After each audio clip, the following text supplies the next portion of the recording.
A few months ago, I started a Bleach retrospective.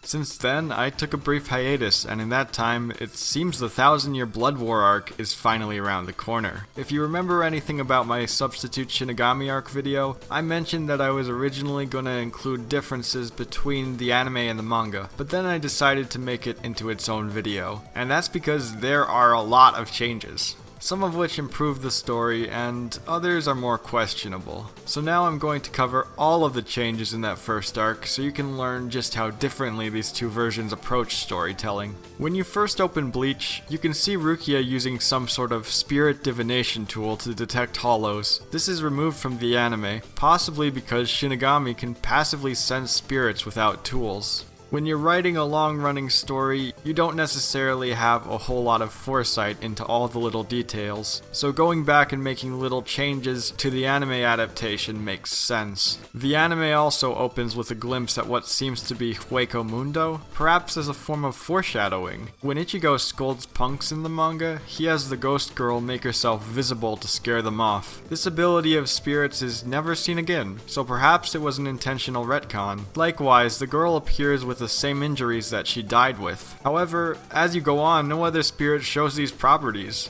Perhaps that's the reason the anime staff decided to remove that detail as well. The anime adds a scene where Ichigo goes outside to give the ghost girl some flowers as he promised her earlier, and notices she is missing. A hollow attacks both of them, and Rukia cuts it down before promptly leaving. To me, this scene makes Ichigo doubting Rukia when she shows up in his window rather confusing, but it was probably added to pad out the episode's runtime, and give Rukia an action scene to raise the stakes when she's defeated by an even stronger hollow. In the manga, while Ichigo and Rukia are talking, his dad Isshin pays a visit because of all the noise Ichigo is making, and he's unable to see Rukia. I'm not sure why this was cut, given Isshin is not able to see ghosts in the anime either at this point in time, although he does regain that ability later. Sadly, the ghost girl is brutally killed by the hollow that's approaching in the manga, but in the anime, she is spared, because the hollow is distracted by Ichigo's much more powerful energy. As you could tell, the anime version is less brutal. When we get to the hollow actually attacking the house, in the manga, Karin comes crawling to tell Ichigo the hollow's attacking, and it has Yuzu. But in the anime, the opposite happens. Yuzu comes crawling up, and the hollow has Karin. I'm not so sure why this change was made, but if I were to speculate, maybe this is because Karin was the more protective and daring one, while Yuzu is portrayed as the more timid and supportive one. But both versions of this scene make sense in my book. In the manga, Isshin is seen defeated on the ground as Ichigo runs out with a bat. In the anime, Isshin is too busy being a bad dad and isn't there at all. Meanwhile, Ichigo's weapon of choice is now a chair. In the manga, Rukia and the hollow trade blows, and Rukia is very clearly overpowered, even before her dramatic sacrifice. But in the anime, it's a little bit more ambiguous. She seems to only lose because she jumps in to protect Ichigo. Ichigo has a monologue that the anime cuts out, in which he says that everyone feeling worried for his sakes makes him feel stupid for fearing for his life, and that further cements his resolve to protect them. As the first chapter closes, the manga foreshadows Kisuke, who immediately shows up when the hollow is defeated and pays Rukia a visit. Nice job, Kisuke, you should have been there a minute earlier. Before Isshin does his iconic Good Morning Ichigo in the manga, Ichigo dreams about the aftermath of last night, teasing a possibility of Isshin knowing what a Shinigami is. That, or it really is just a dream. Orihime's introduction is very different in both versions. In the manga, she's already acquainted with Ichigo and crushing on him at her desk. In the anime though, they seem to not know each other, and they bump into each other in a tropey anime sort of way. Orihime is scared of his face and runs off. There's a funny little panel at the end of the chapter where she holds a book upside down because her mind is elsewhere. Rukia practices speech by reading a book. In the manga, she's reading a horror manga. In the anime though, it's some kind of religious poem, possibly from the Bible. Did you know that in the manga, Rukia actually gives Ichigo a training regimen in which he must hit 100 pepper-filled balls from a pitching machine? He's only allowed to hit the balls that have hollow faces on them. This would be an effective way to build reaction time, but Ichigo can't distinguish the cartoon drawings Rukia makes for them. Rukia sits next to Ichigo on the park table explaining hollow weaknesses. There is no such scene in the anime whatsoever, which never shows Rukia training Ichigo. That's kind of a strange removal, isn't it? After that, Orihime shows up and startles Ichigo, and the scene where they realize her leg injury happens. She then turns down Ichigo's offer to walk her home, but immediately regrets missing the opportunity. The anime instead opts to make Ichigo and Rukia happen upon Orihime in the street, and Orihime's crush remains ambiguous. Otherwise, the events play out normally. The anime adds an entirely new scene that shows Sora swarmed by hollows, leading to his transformation into acid wire. The manga left this ambiguous to be a mystery for the reader to put together, but the anime is going the dramatic irony route instead. At Orihime's house, Tatsuki and Inoue are hanging out at night. In the manga, they talk exclusively about Ichigo, more specifically Orihime's crush on him and her crazy imagination.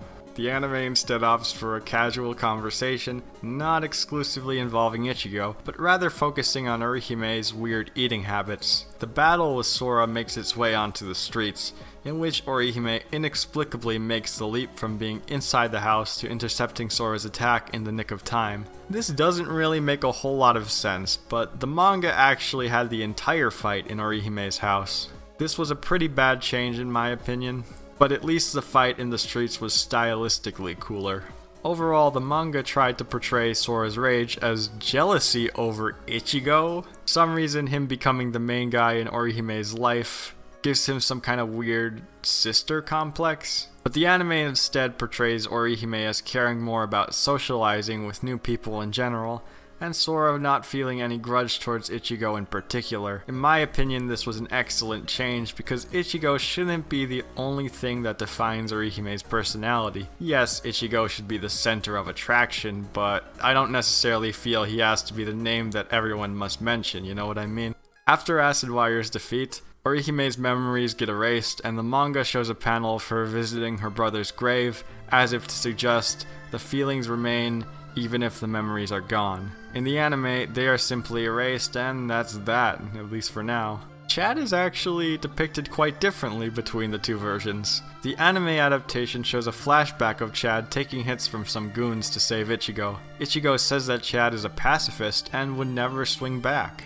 The original manga goes in the opposite direction. Goons from the flashback are actually from the present, and they threaten to beat up Ichigo in front of his friends. In a rare moment of heroism, Kaigo, of all people, steps in to talk them out of it, but when he fails, Chad shows up and violently throws the goons into concrete. So here we have a violent Chad, a chivalrous Kaigo, and a Mizuru that likes older women, and even flirts with a few of them in later chapters.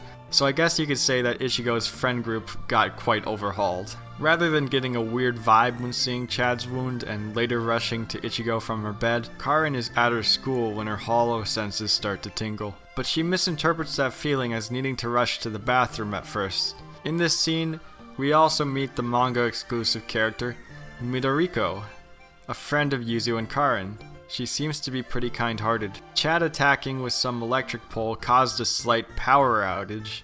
We get a slight description of Shrieker's little minions not being hollows, but rather part of his main body. When Shrieker is sent to hell, he gets impaled by some sort of weird guardian thing, and we could clearly see its eyes and facial markings in the source material. Moving on to the Kon arc, we learn from the manga the bounties of each of the hollows, and it indicates that Shinigamis don't get paid for every hollow they cleanse. Hollows who kill Shinigami gain bounty. Chizuru is also more blatantly a lesbian. Now we get into another major difference. The anime depicts Kon on even footing with Ichigo, and the two fight twice. This was an anime addition, however, as Kon isn't supposed to fight Ichigo at all. He simply escapes the first time, and the second scene is absent altogether. In fact, agility aside, Kon is very clearly no match for Ichigo, which makes sense given Ichigo is an exceptionally strong Shinigami who surpassed Rukia in Chapter 1. There is a cutscene where Yuzu, Karin, and Midoriko see Kon jumping around over 5 meters in height in Ichigo's body.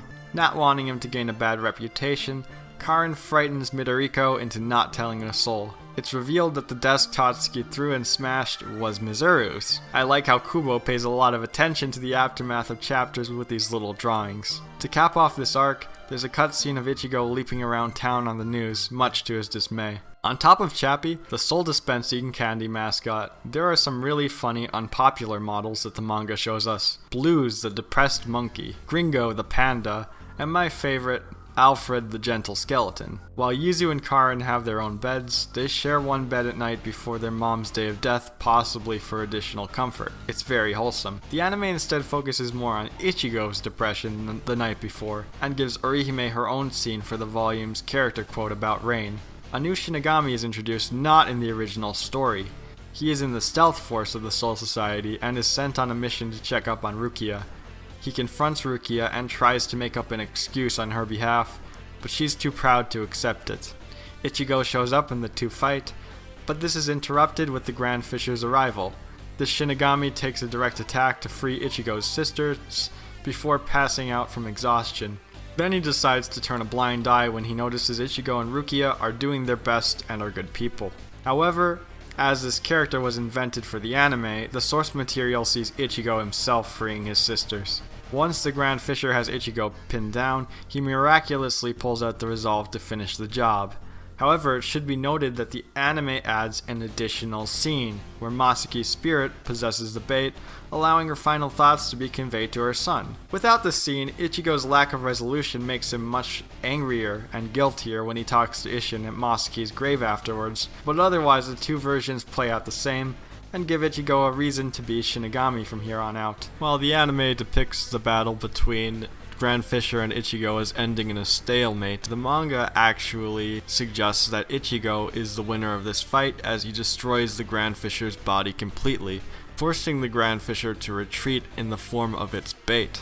A massive story change the anime makes is cutting out the scene of the Grand Fisher turning into an Arrancar. The conclusion of this arc was supposed to set up the return of the Grand Fisher in a big way. In my opinion, he was even going to be a much bigger villain. But this wound up just being a minor plot point later anyway, so perhaps the studio had the right idea here. An entire filler chapter is skipped after this involving Kon being chased, and the majority of it was placed later on. There's a significant build up to Ichigo hating Don Kananji in the manga, as he thinks spirit mediums and fortune tellers make money from deceiving people. This comes into play when Ichigo finds out Kananji is actually a stand-up guy later. Speaking of which, the battle against the hollow Don Kananji sets free plays out a little bit differently. More of it happens inside the building, including the glue attack and Kananji's golden cannonball. The fallout of this chapter was intended to be Don Kananji actually seeking out Ichigo as his pupil, but Ichigo made a run for it, so Kananji visits his fan Yuzu instead before becoming good friends with Ichigo's dad. Uryu's scenario is strikingly consistent, with a notable change being the ghost